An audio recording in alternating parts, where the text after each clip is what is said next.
aí galera, beleza? Pedro Mambaí aqui, vamos agora para a nossa quarta aula de Direito Administrativo aqui no YouTube, no canal do Projeto Evolução.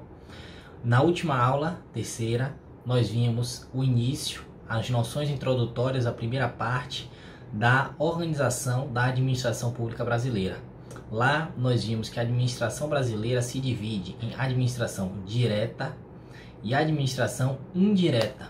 A administração direta, formada pelos entes estatais, União, Estados, municípios e Distrito Federal. E a administração indireta, formada pelos entes administrativos, autarquias, fundações, empresas públicas e sociedades de economia mista. Nessa aula agora, nós vamos traçar os conceitos e entender as principais características de um outro fator, um outro ponto muito importante, né? Outra figura muito importante da organização administrativa, que são os órgãos públicos. Os órgãos públicos, eles podem ser entendidos como uma unidade de agentes, uma unidade de atuação, ou como um conjunto, uma distribuição interna de competências dentro de uma própria pessoa jurídica. Os órgãos públicos, eles são despersonalizados. São centros de competência ou unidades de atuação despersonalizados, ou seja, sem personalidade jurídica. Eles se encontram dentro de uma pessoa jurídica, né? Dentro tanto de uma pessoa jurídica da administração direta, União, pode ter um órgão dentro de uma União, dentro de um Estado, dentro de um município, dentro do Distrito Federal, como pode ter um órgão também dentro de uma pessoa jurídica da administração indireta, dentro de uma autarquia, dentro de uma fundação, dentro de uma empresa pública ou dentro de uma sociedade de economia mista. Os órgãos públicos, portanto, serão as divisões internas dentro de cada pessoa jurídica para melhor distribuir e melhor organizarem suas competências próprias. Sabendo disso, para a gente entender melhor a organização, a estrutura, vamos fazer o seguinte, análise. Temos a administração pública brasileira completa. Essa administração pública pode ser dividida em duas, a administração direta e a administração indireta. Na administração direta nós temos União, Estado, Distrito Federal e municípios, os entes estatais. Na administração indireta, né, ligada, vinculada à direta, vinculada à União, ou vinculada ao Estado, ou vinculada ao município, ou vinculada ao Distrito Federal. Nessa administração indireta, nós temos a autarquia, a fundação, a empresa pública, sociedade de economia mista. E dentro de cada um desses entes que tem personalidade jurídica, nós teremos vários órgãos.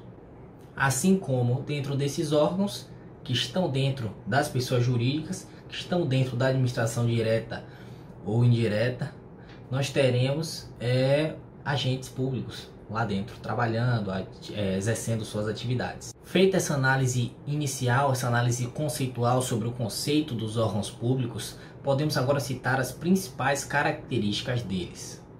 Os órgãos públicos, como nós falamos agora, são desprovidos de personalidade jurídica, são entidades despersonalizadas. E o que isso significa?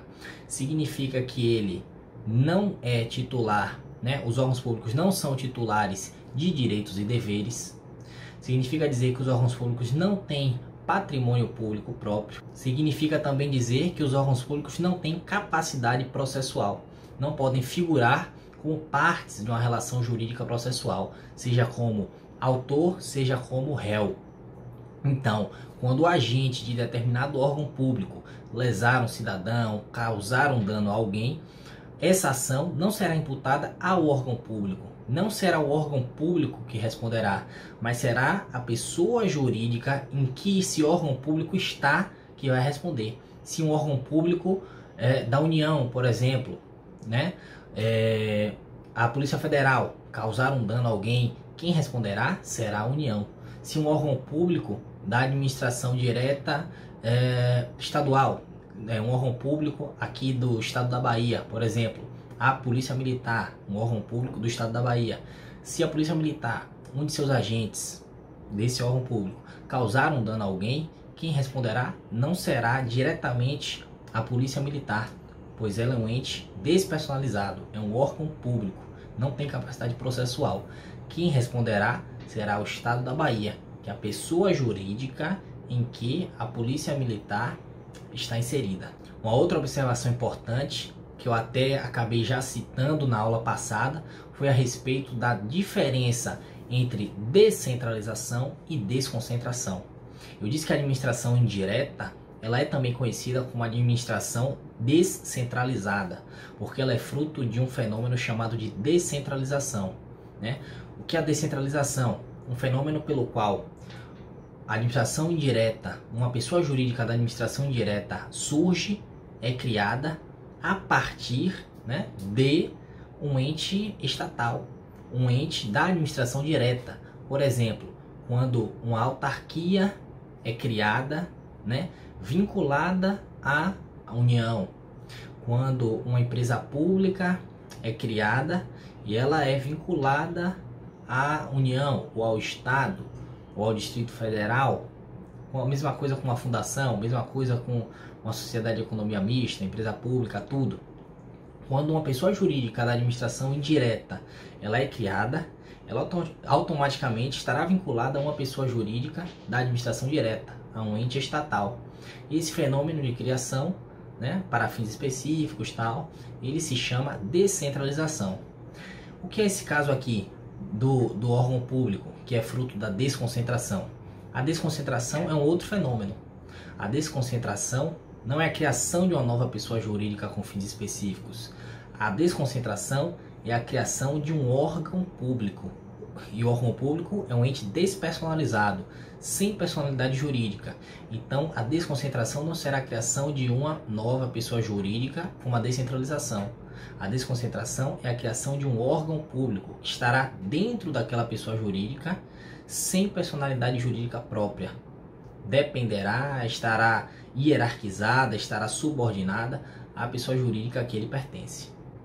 Uma outra importante observação a ser feita, até como derivada dessa característica aí de ser criado a partir de um fenômeno chamado desconcentração, é de que os órgãos públicos estarão hierarquizados.